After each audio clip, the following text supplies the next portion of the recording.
ஒரு அழகான கிராமத்தில் 2 பூனைகள் வாழ்ந்து வந்தன. ஒன்று கருப்பு பூனை, மற்றொன்று வெள்ளை பூனை. அவை இரண்டும் நல்ல நண்பர்கள். ஒரு நாள் அவைகளுக்கு மிகவும் பசி எடுத்தது. சாப்பிட ஏதாவது கிடைக்குமா என்று இரண்டும் கிராமம் முழுவதும் தேடி அலைந்தன. சிறிது நேரத்துக்கு பிறகு ஒரு வீட்டின் உள்ளே சுவையான ஆப்பம் ஒன்று இருந்தது. அதை பார்த்ததும் 2 பூனைகளுக்கும் மகிழ்ச்சி வந்தது. அதை உடனே எடுத்துக்கொண்டு மறைவான இடத்துக்கு ஓடிவிட்டன.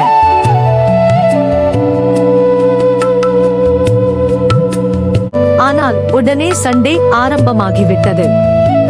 எனக்குத்தான் பெரிய துண்டு வேண்டும் என்று கருப்பு பூனை சொன்னது.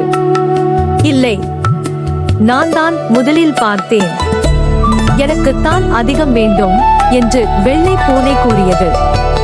அப்போது அங்கு ஒரு தந்திரமான நரி வந்தது.